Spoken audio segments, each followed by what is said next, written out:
the city of St. Louis, you're listening to the Don't Push Pause podcast with your hosts, Justin Johnson and Lindsay Reber.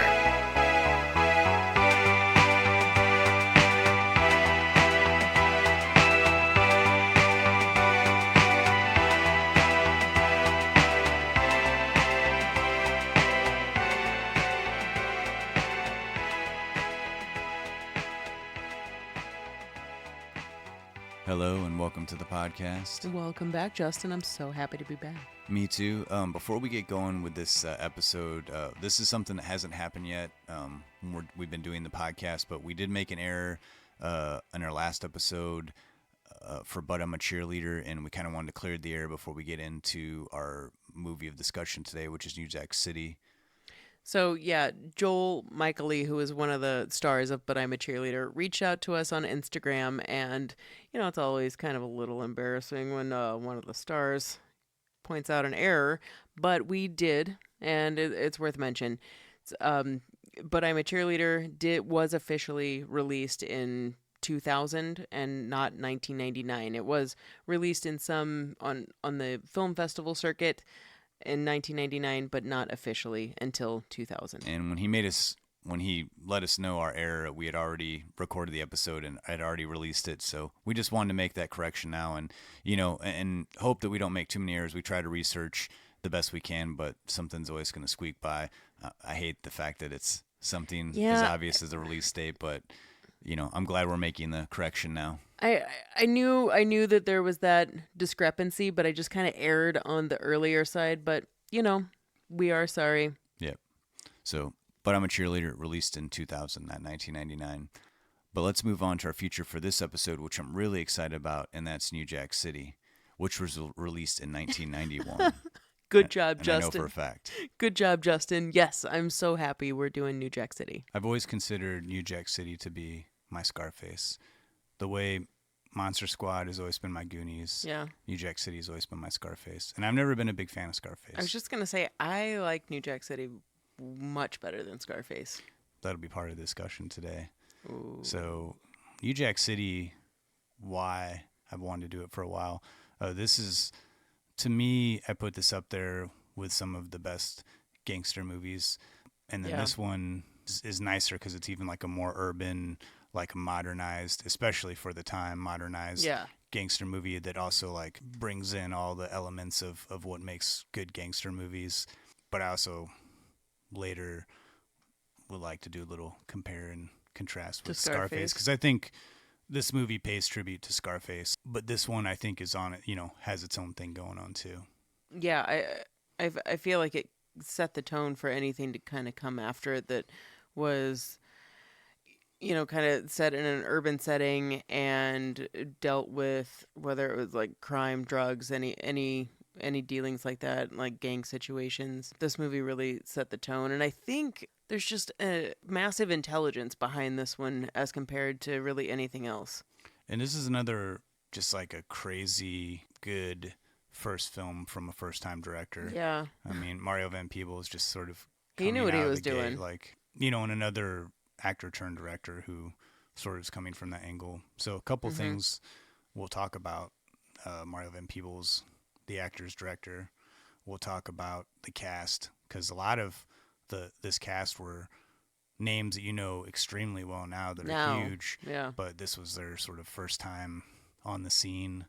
We'll talk about how this is sort of like a somewhat of a period piece, somewhat based on a true story. Like I said, comparisons to Scarface. What are some other things we've got on the list here? One thing that I like the most about this is that it's a movie about, not that it's a movie about gang life and drugs, but its approach to it and what it's trying to say about it. And that the so many times movies about drugs or anything like that, it's I'm left kind of always being like, man, kind of want to try it and see what that cocaine's about. But this movie is not glorifying drugs, and I really appreciate it a lot for that. Yeah, nothing about this movie made me want to hit some crack after. Never thought about doing crack after it at all. So we'll talk about some New Jack City. After that, we'll have our picks of the week. What was your pick of the week? Mine this time out was Demolition Man, starring Wesley Snipes of New Jack City. I started watching a little bit of that when you told me that. It's a good one. It's pretty fun. I can't wait to talk about it. Even after all these years, I'm still very entertained by it. Pretty silly. Well, I went for Connected to New Jack City via Mario Van Peebles, also directing the bio docudrama Badass, which is a movie about his dad making a Sweet Sweetback's Badass song. So I'll get into that. I can't wait to hear about this one. Pretty personal movie for him, but extremely, extremely good. As always, we'll have our Murray moments. But before we get into our first clip from New Jack City, can you tell us what it's about? I would be happy to. It is about a crime lord that goes from like the low rungs of drugs and crime to high time dealing around the city, while a maverick cop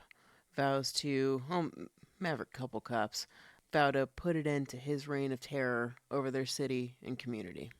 I mean, there's a lot of subplots in this too, but I'd say it's a pretty good overview of it. Yeah, sort of two stories going on simultaneously between the cops and the drug runners. Yeah, there's the whole story of the guys that are in the drug ring, and then, why, again, we've got a movie where you've got cops that you're like, man, those are some great cops. Why can't every cop be like that? Yeah. That's what this movie's like. We'll go to our first clip, and then we'll come back, talk about New Jack City. Right on. Times like these, people want to get high. Real high and real fast. And this is gonna do it. And make us rich. I mean, what? People going crazy over this? I mean, really, it looked like cracked off pieces of soap. The Colombians and the Dominicans have shown us the way.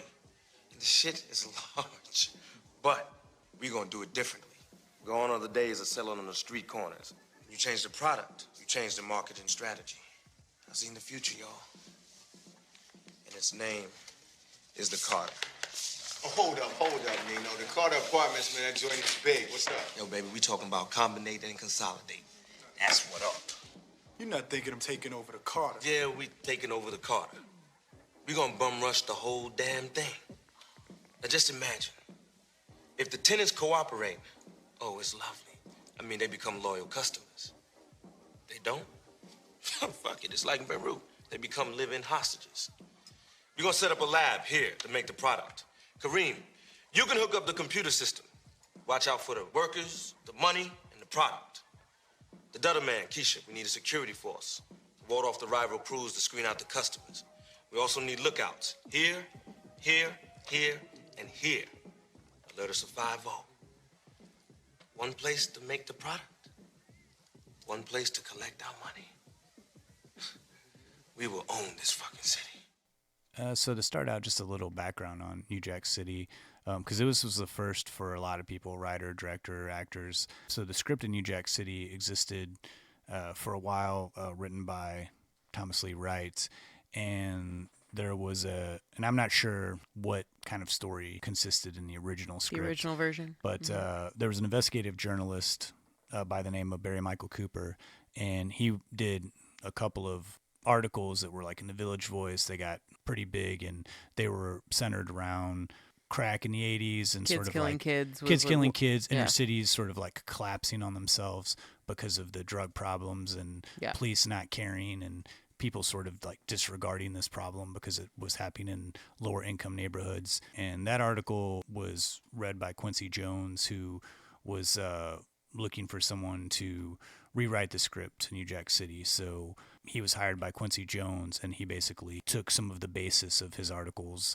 and meshed that into the story about someone that was producing drugs in the middle of the city and then selling it to people and taking over neighborhoods, and it becoming like a big problem. And you've got that original writer, that Thomas Lee Wright, coming from writing Godfather 3. So he had kind of had some experience in writing Yeah, that the kind of original genre. writer, yeah. So Yeah. the original writer, it was already set up as like Yes. this gangster story, Yeah. yeah. But this, I think that what Barry Michael Cooper brought was like sort of the urban, more contemporary, like a contemporary problem that like really existed based off of something that was happening Yeah. at that moment. I mean, New Jack City is pretty cutting edge. That's one of the things that I like about it. Now maybe it seems dated, but at the time, this came out in '91. It's totally it was still relevant. It was dealing with a fairly problem that like erupted in like the mid to late '80s, but at the time really wasn't getting much media attention. Yeah, it went from like heroin to cocaine to crack, and this was kind of like the transition into crack. And so once this solid screenplay, they had like this very new version of the movie. Mario Van Peebles, who had grew up in the entertainment industry, his father was a groundbreaking director. Mario Van Peebles had not been in too many movies. I mean, he had only been in, I think, like 6 or 7 movies, and really only one starring role of a movie that didn't really take off. Like, his career didn't take off from that. But he had just been in Heartbreak Ridge with Clint Eastwood, and Clint Eastwood sort of helped him lobby to direct New Jack City. I think it was pretty bold of Mario Van Peebles to kind of go for some non-experienced actors, like picking Ice-T to play like a main pivotal role. Ice-T was like had already established himself as like a pretty successful rapper, but as an actor had really, I think he like had like a tiny bit part in Breakin' and Breakin' 2. Yeah, as like the DJ, but nothing substantial where he had all these lines and had to play like a particular character. And then you think when you're gonna have your first like shot in a movie that it's gonna be a bit part, not necessarily one of the starring roles in the movie.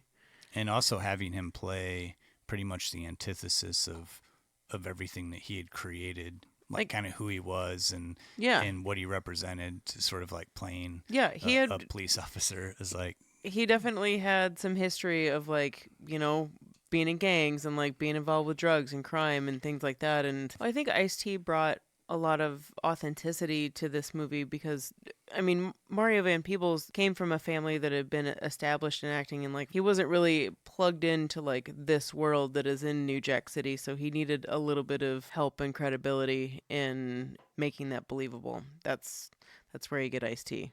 This is a movie that feels very gritty and real, but at the same time, I think that Mario Van Peebles did a good job of making this also kind of a slick movie.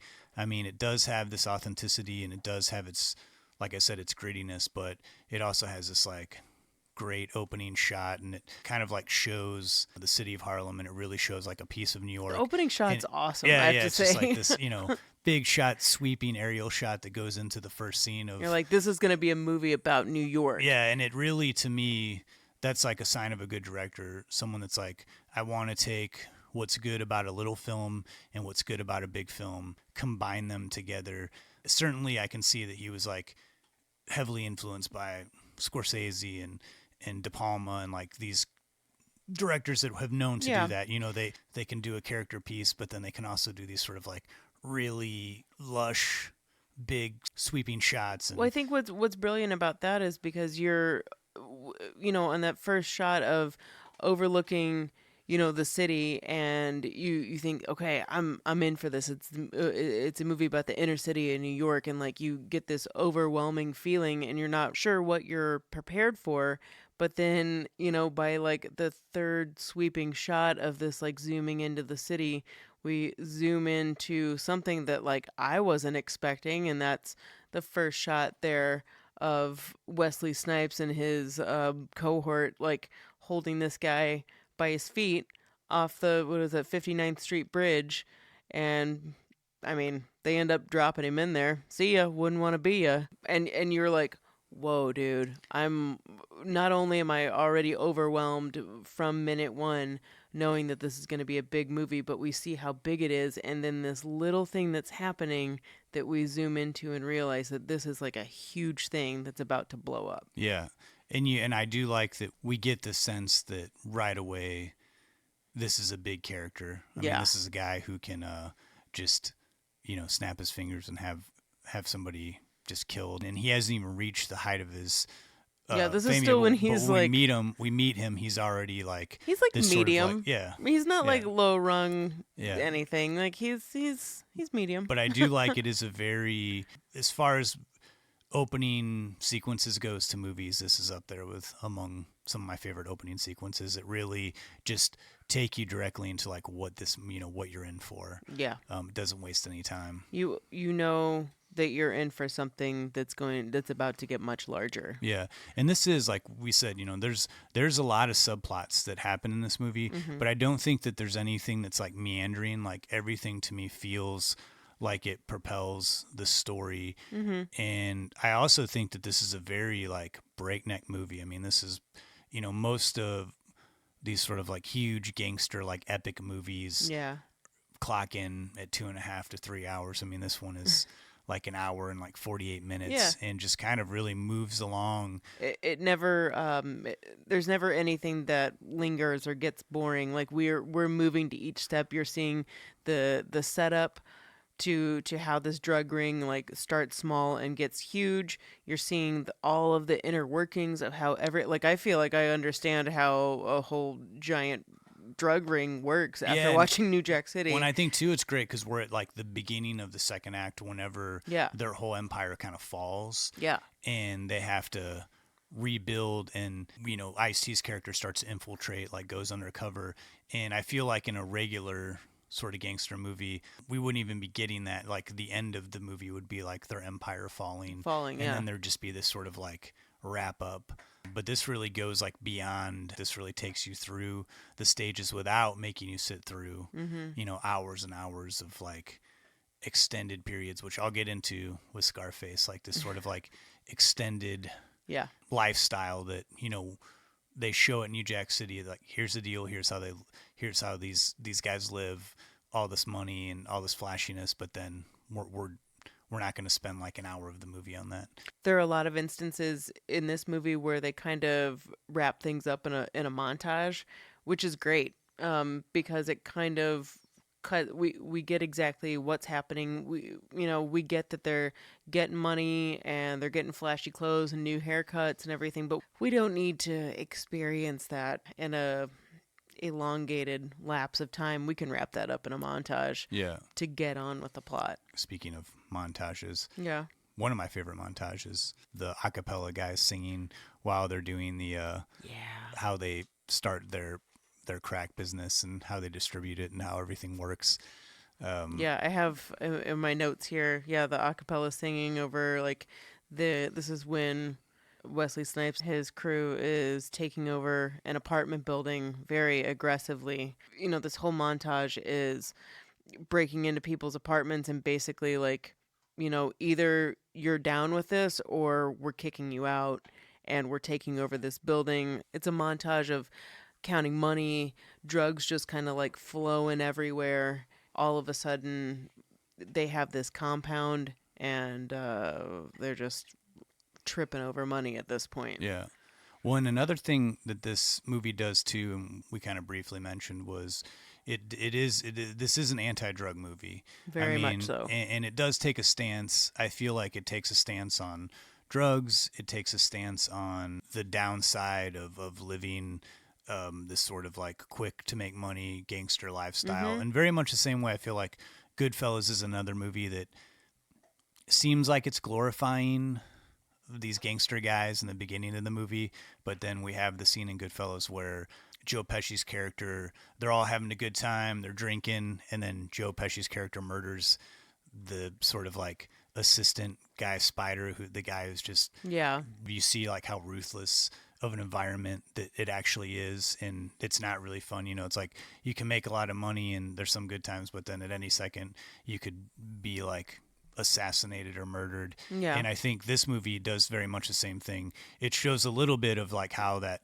it'd be great to have this money and power and all this stuff, but then you see how despicable these characters can be. Like Wesley Snipes, Brown character picking up a little girl and using her as a shield whenever they're having another crew like come assassinate them at a wedding. And that scene is important because Nino Brown is, even though he's putting on this wedding for, friends or for particular people in this community, you see how involved he is in the community. And we see this numerous times throughout the movie, but it's kind of like this double-edged sword, whether it's like he's facilitating this wedding or he's handing out turkeys, to homeless people. The scene where he's like giving money to like little kids, it's like all of this setup of these innocent seeming things that you see how he's very established in the community, but he's evil. But they do show that change where later the neighborhood almost beat a kid to death over $5. Yeah. And the neighborhood is like, wants Nino Brown out. They're like, they don't want that sinister character in their neighborhood. It's really kicked off by, or where we actually like see it, is when he holds that little girl up to like take a bullet. I mean, she doesn't take a bullet for him, but he holds her up as a shield. And that's where we're like, okay, yeah. If I ever had any sympathy for him now I know he's like not a good person at all. And I think the moral voice from like one of the first scenes where we see Nino Brown really asserting his dominance when he's kicking the landlord out of the apartment complex that he's taking over, we see from that moment until the climax at the very end of the movie, the only person that we establish as an elder, and I think Bill Cobbs, who's the actor, Bill Cobbs' character is only known as like the old man in the movie, but we understand that it's like this elder of the community is the only one that can see, or that it's an older generation, or that he's representing an older generation. He sees the facade. He sees exactly what Nino Brown is, while the younger generation can be, easily swayed, whether it's by money or clothes or just being seemingly nice, giving food, whatever it is. It's the elders that are like, this guy's no good. We got to get him out. Well, I know we talked a little bit about the cast with Ice-T, but we'll go to another clip. We'll come back. We'll talk about the other first-timers and talk a little bit, too, about the music in New Jack City. Yeah. I'm on the run, G. You can never go back the way it was. But I'll tell you how we can make it right.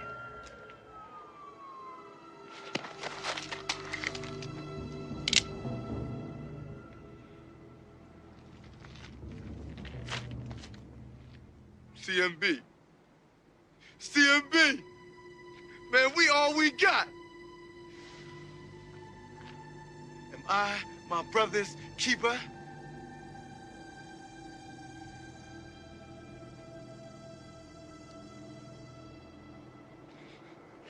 Yes.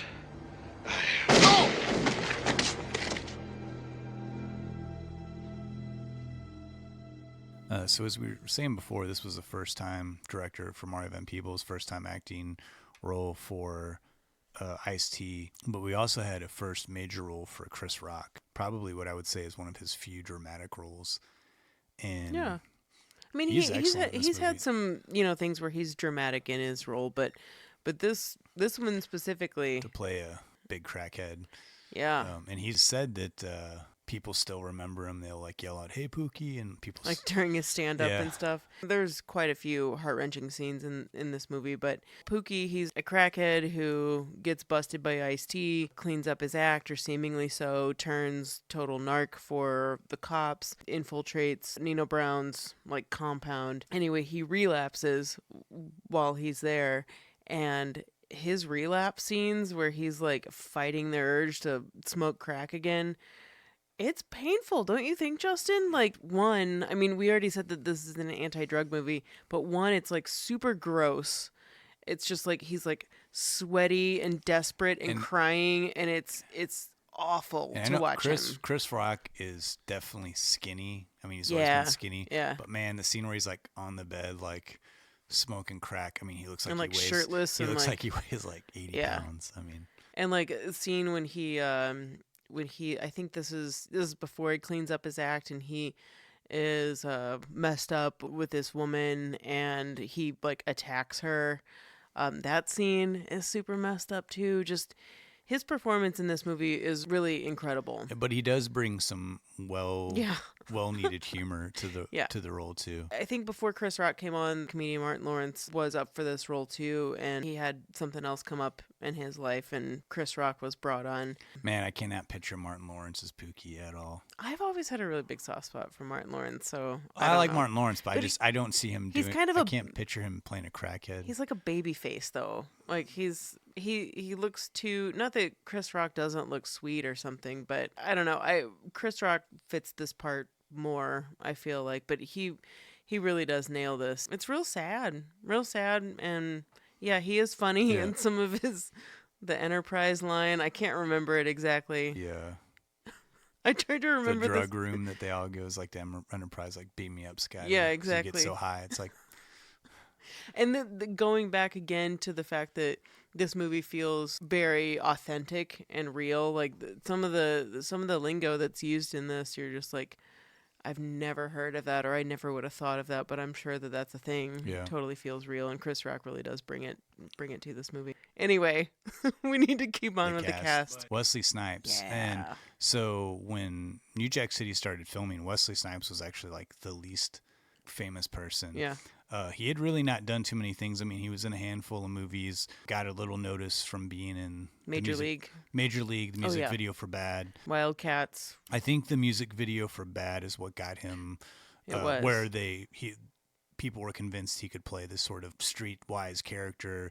Michael Jackson, Bad, in case we need to say that. I think during the filming of Bad, which was directed by Martin Scorsese, a lot of people didn't realize that Wesley Snipes was an actor and that he sort of plays like a gang leader in the music video for Bad. And a lot of people thought that they had just gotten somebody off the street, and they didn't realize that he was like a well-trained actor. Nino Brown, I put him up there with like the all-time like movie villain, and he really is like pretty ruthless. Like with I think most villains that you grow to love, he has this charm that like sucks you into his world, and you realize like this guy's like a ruthless killer too.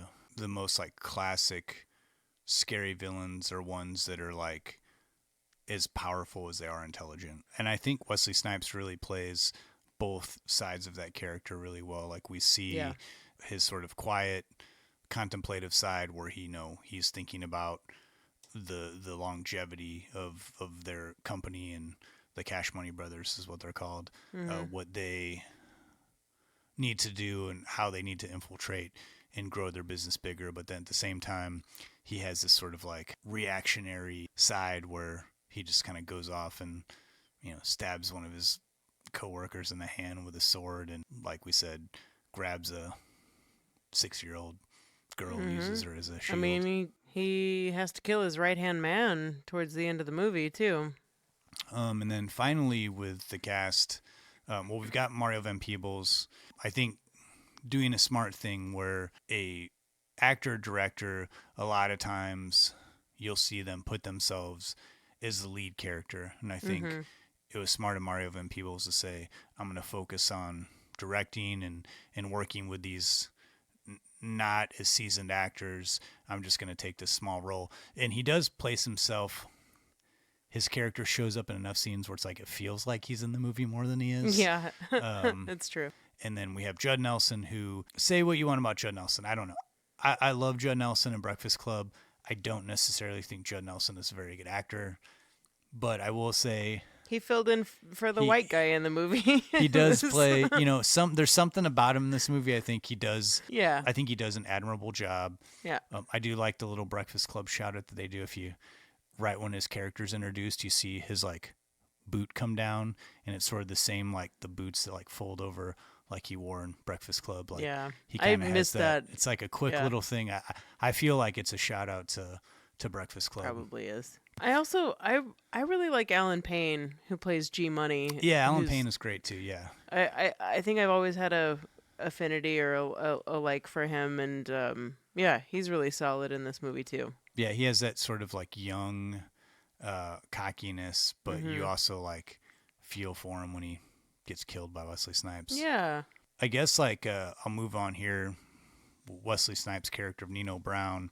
there's a lot of parallels. There's like actually Mario Van Peebles himself said, he wanted to make a modern day Scarface, and Wesley Snipes' character, he's watching the movie Scarface in several scenes and talks about the character Tony Montana in several scenes, and modeling himself after Scarface. It's a really cool scene though, where he's standing there and like the movie's projected over him and like behind him. It's pretty cool.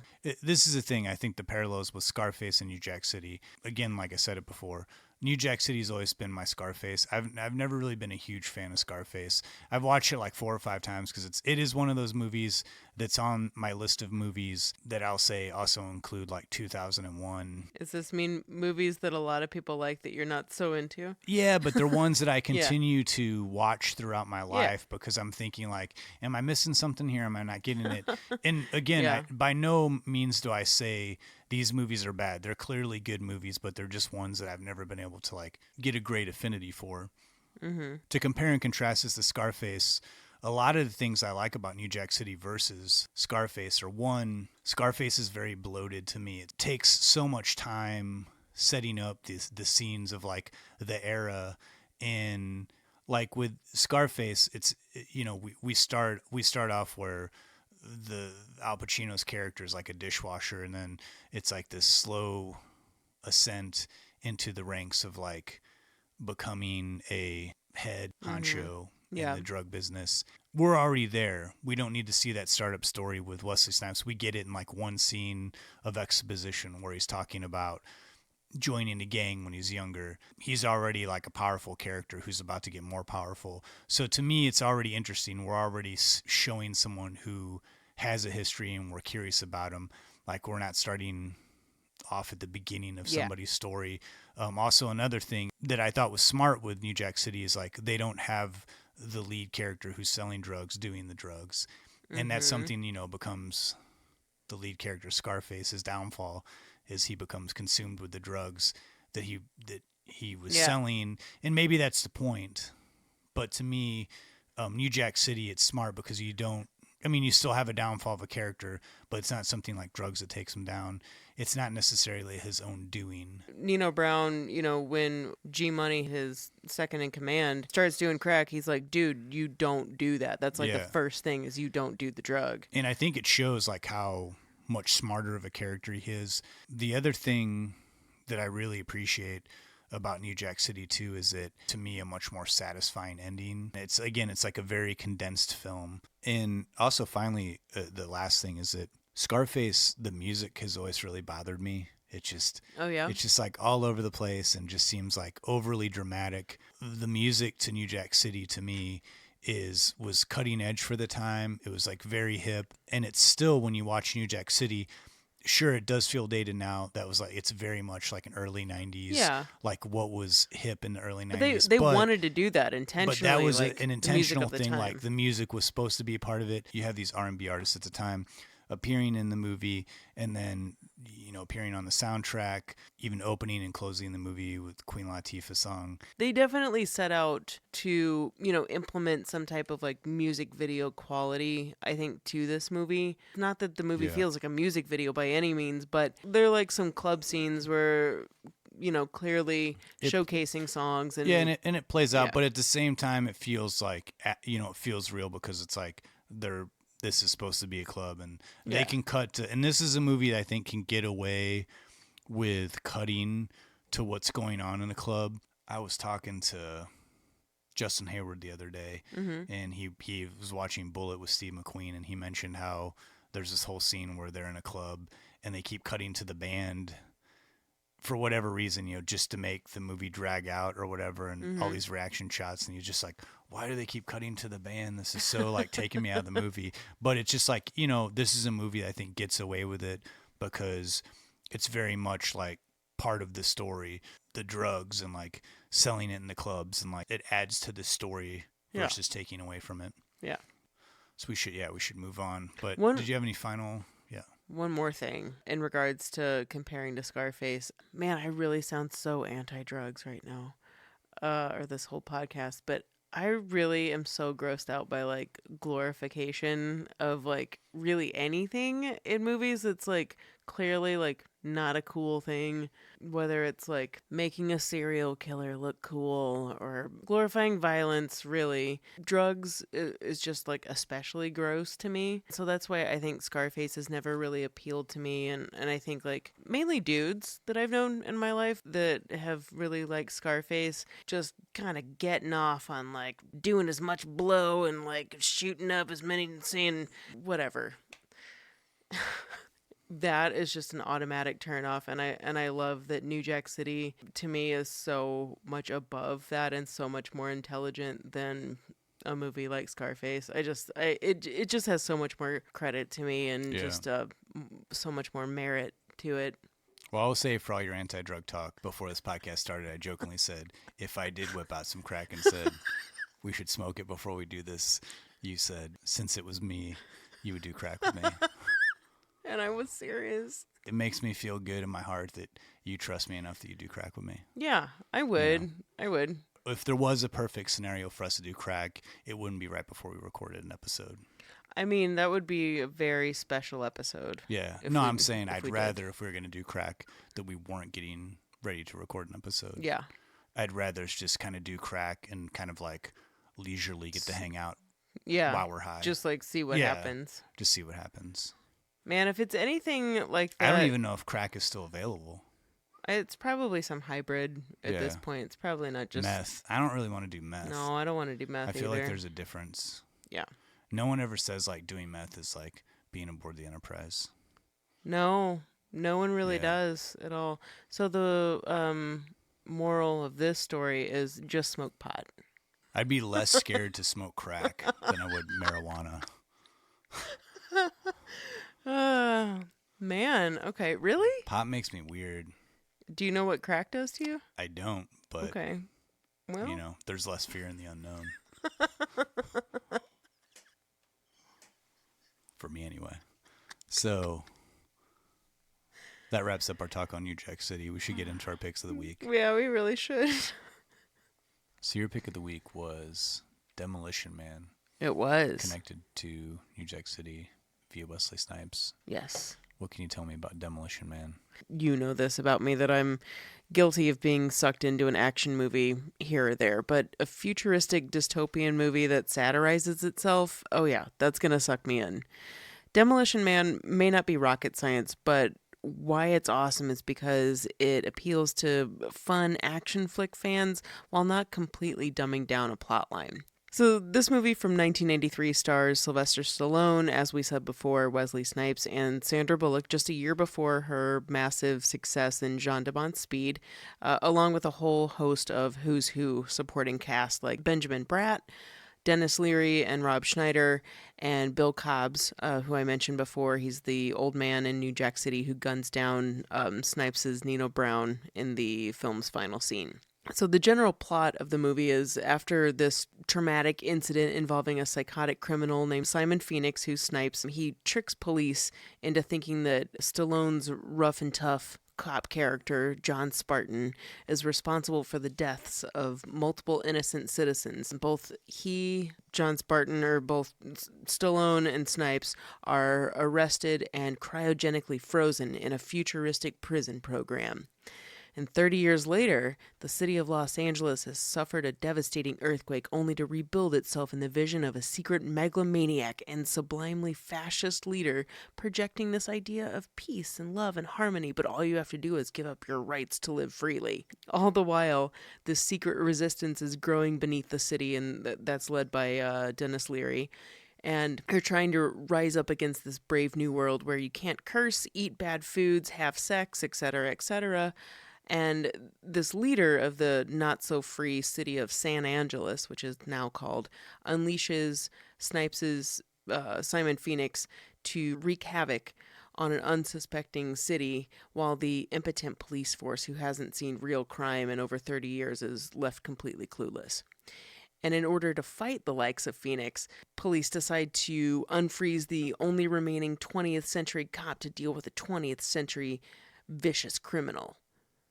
That being Sylvester Stallone. So basically, send a maniac to catch a maniac is what we're going for here. This riotous pair of Stallone and Snipes really does fill the screen, and it's not just their massively large biceps. Putting two testosterone-filled, badass, unafraid of violent transplants from another century into a comedically, blissfully ignorant future world, you can kind of imagine how big this film could turn into. There are lots of explosions and firepower, but this is kind of offset by the ironic reactions from law enforcement who've never really seen violence like this. And Bullock's character is particularly charming, I think, because she longs for, the quote-unquote action of the 20th century and really wants the thrill of catching the bad guy, not just giving a ticket to someone who's, arrested for graffiti.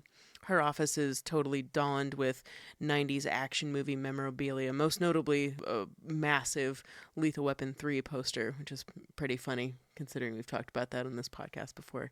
Now, muscle-bound action movies aren't really my bag, but if I like it, it kind of means, or it usually means, that there's something more to it. Like when we talked about Predator in episode 5. Now, that's a damn good movie. And one major reason I like it is because there's some serious emotion we don't normally see in testosterone-laden films.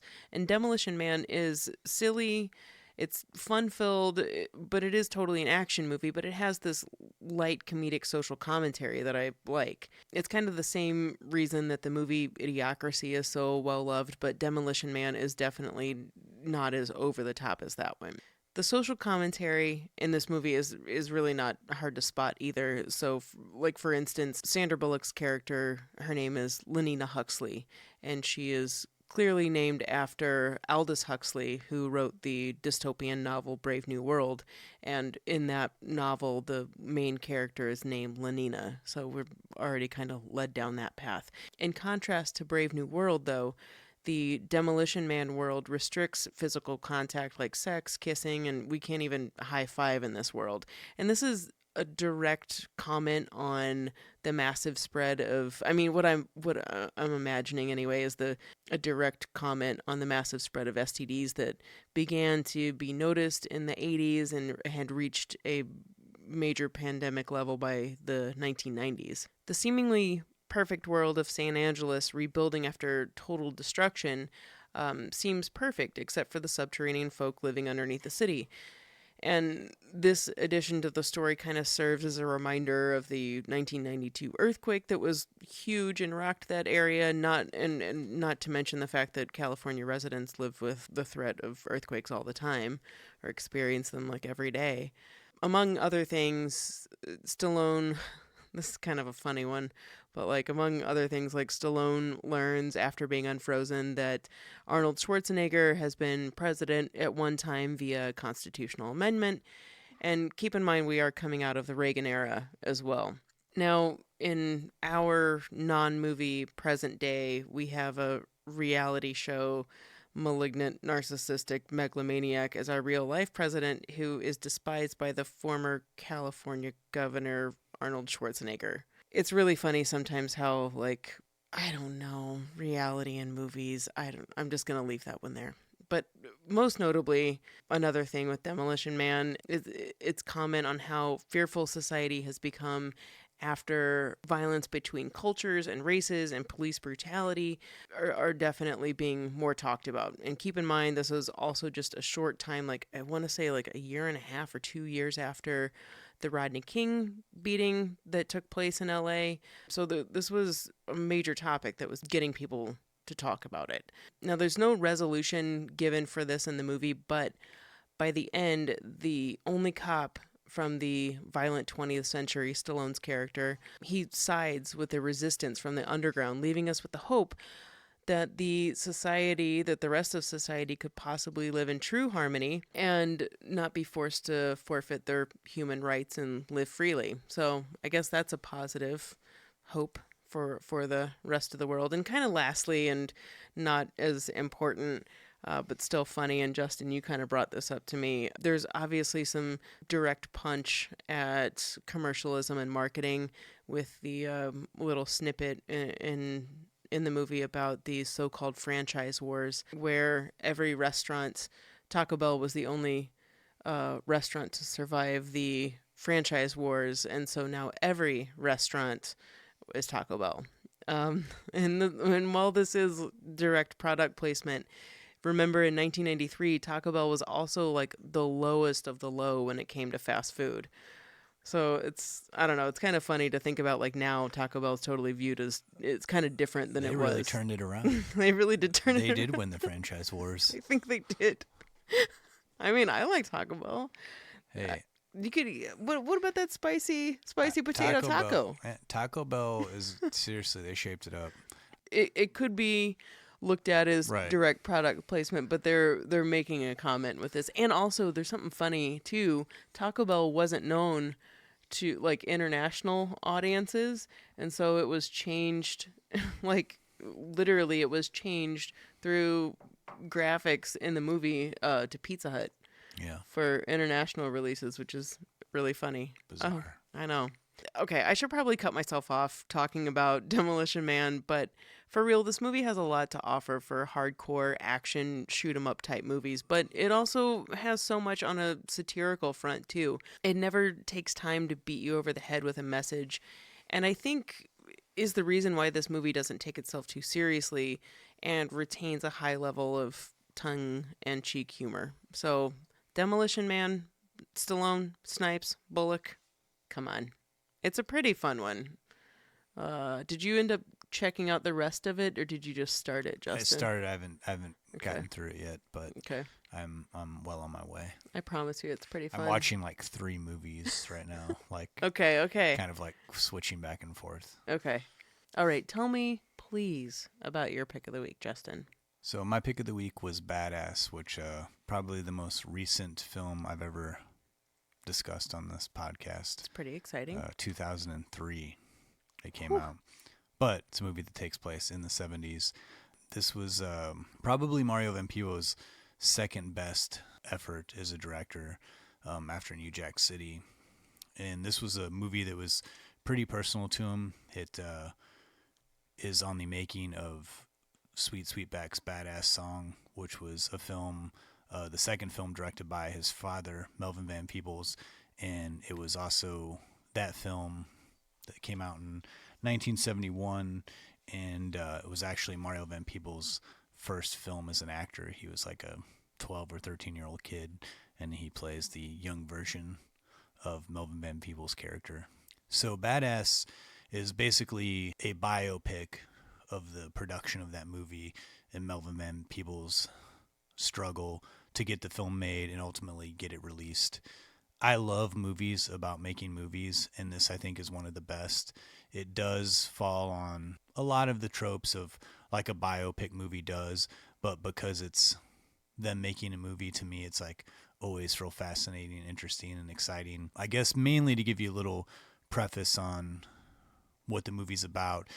Melvin Van Peebles started as he did a few short films, moved to Paris because his films got big there, ultimately made a movie called Watermelon Man, which was kind of a hit. It was a comedy about a white insurance salesman who wakes up black. And after that movie was a hit, Melvin Van Peebles wanted to do something that was more like a strong black character that he hadn't seen on screen yet.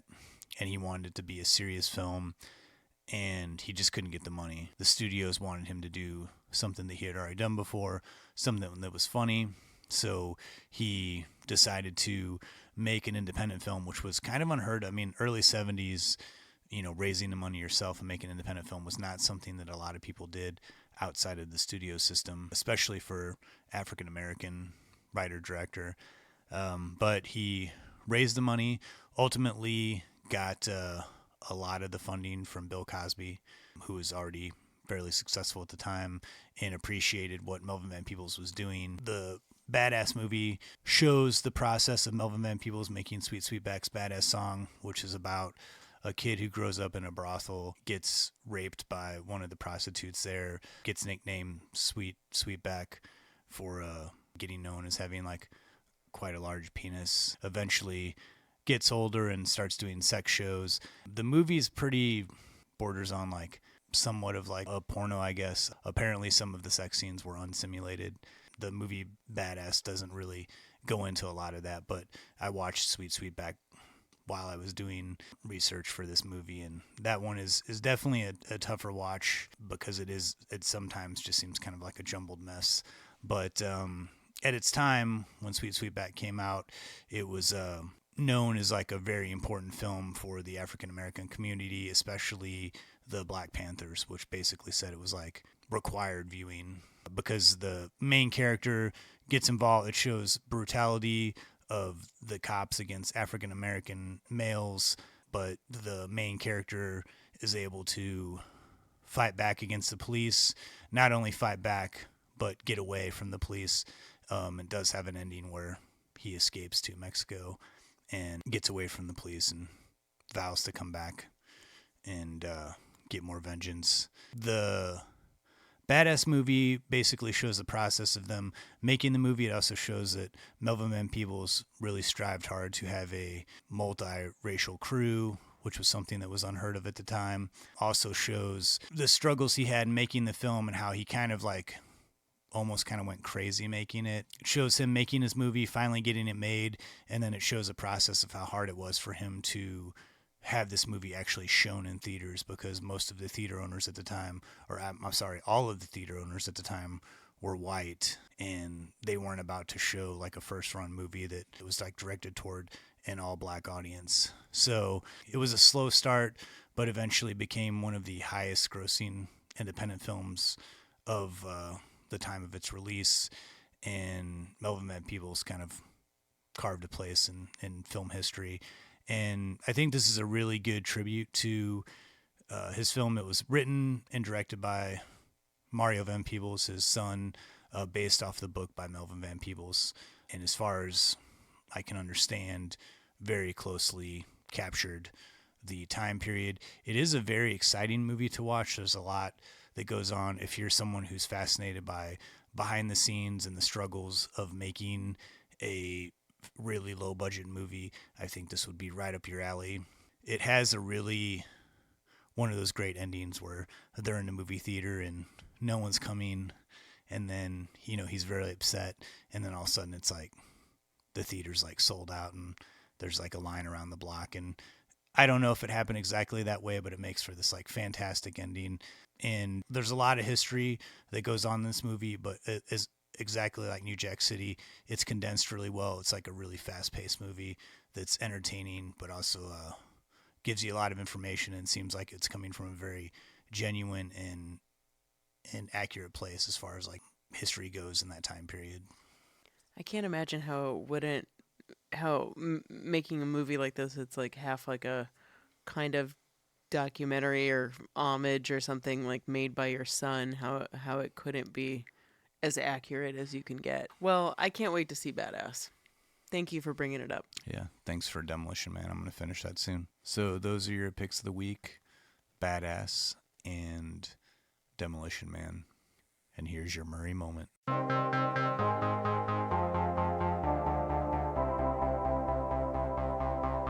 Chicks dig me because I rarely wear underwear, and when I do, it's usually something unusual. I think I need a root canal. I'm sure I need a long, slow root canal. You gonna come and shake my monkey tree again? Oh, what does that old queen know? She didn't even show. Hey, this is so scrumptious. Is this hand shucked? The flowing robes, the grace, bald, striking. That was fun.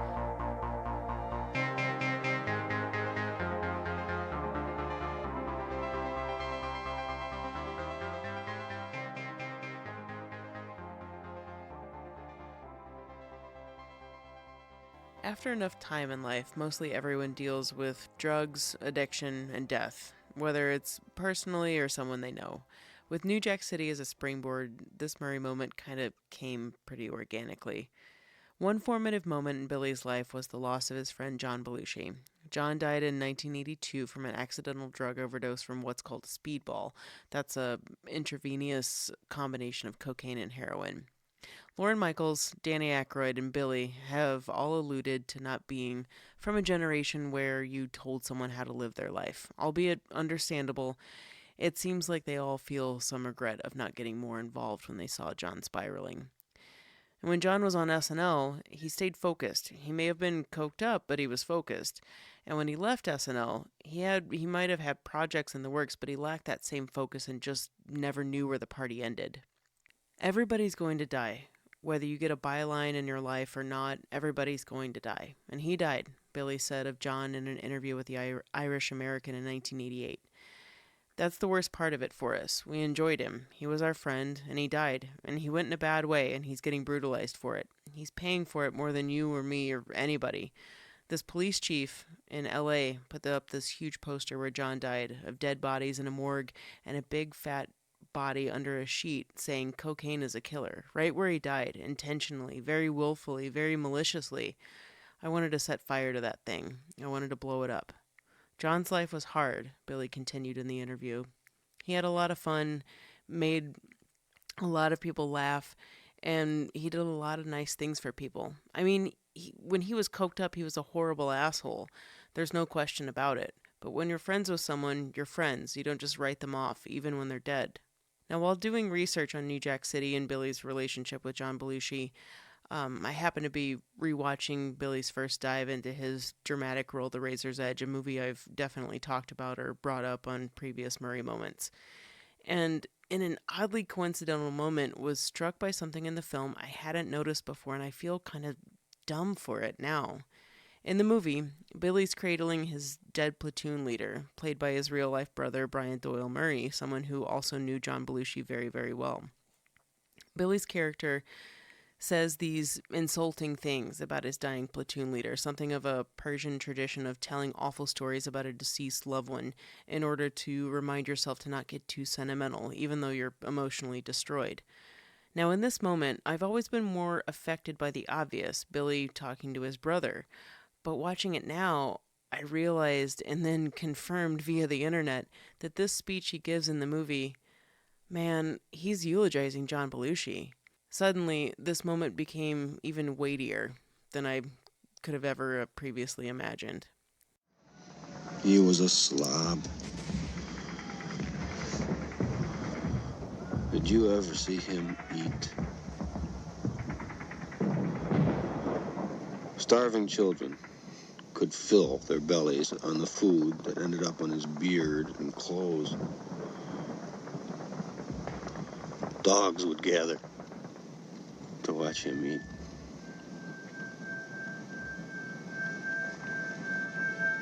I never understood gluttony,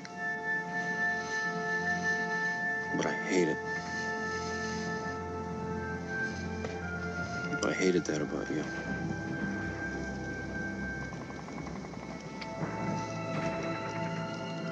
He enjoyed disgusting people.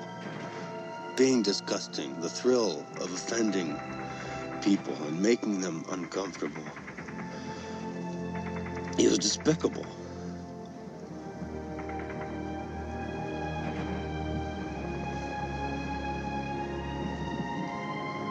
He will not be missed.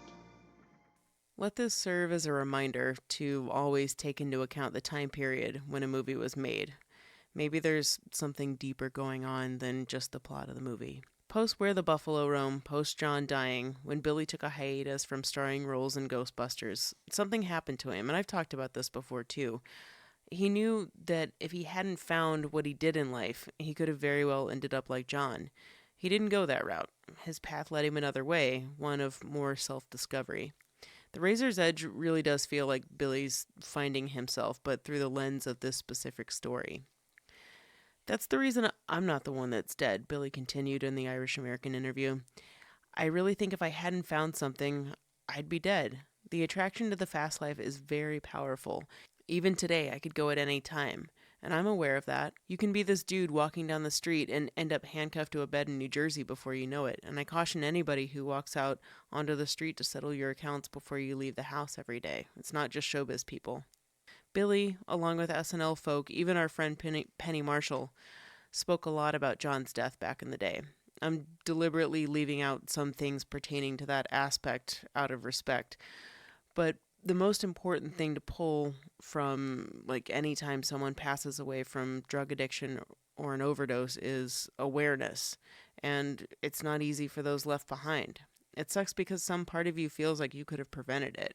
In the end, it's about addiction and how it not only affects you, but those around you who care about you.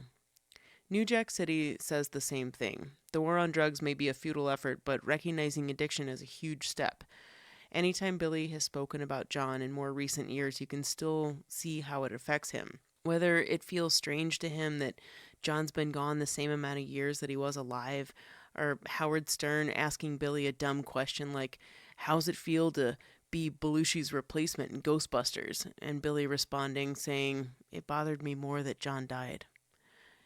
You just really never get over losing someone, especially like that, but just any way at all. I know this was a sadder Murray moment, and I've had a couple ones, but dude, this subject matter is real, and unfortunately still very relevant today. One thing I've always really appreciated about Billy is that he usually speaks very candidly if you're lucky enough to capture him in a situation that lends itself to that. I totally brought the razor's edge for you, Justin, but you already have it. I kind of forgot that you already had it. Anyway, felt really dumb when I realized this moment in the movie, but it was still a pretty cool realization that that's what it was. Yeah. Anyway. No, I feel like a butthole for making jokes about crack with you earlier. Why? Why? I don't know. Just well, okay. Drugs are bad. They're nothing to drugs be are joking about. okay. I got serious with this, but we can also. Oh man, I didn't mean to make you feel bad. That's all right. Wow, I really brought it down, didn't I? It's all right. I didn't mean to bring it down. That's okay. I know one thing. The only thing to turn this around now is if we do crack together. We definitely have to do crack together. We have to. I think that's really the only thing to make this right now. No, thanks so much. I like it when you go serious with the MurrayMoment. Yeah, it happens occasionally. Yeah. He's lived a long life, dude. A lot goes on. Yeah. Well, I guess that wraps it up? Yeah, it wraps it up. Was there anything, any final thoughts on New Jack City? I think we covered everything. I think so. Yeah. Yeah. Well, I just want to thank everybody for listening and hope you enjoyed our discussions on New Jack City. We don't actually have our next movie picked out yet that we're going to do for the main feature, but if you follow our social media, usually we post that kind of stuff there. You can follow us on Instagram, Don't Push Pause Podcast. That's where we're the most active, but you can also find information on us. Facebook, Don't Push Pause Podcast, don'tpushpausepodcast.com. You can find all of our episodes available there, and also on all your platforms, which you would find podcast. If you ever want to contact us directly, me or Lindsay at don'tpushpausepodcast@gmail.com. We will check it. We will check it. We will get back to you. So until next time, I'm Justin Johnson. And I'm Lindsay Reber. Thanks so much for listening. Thank you.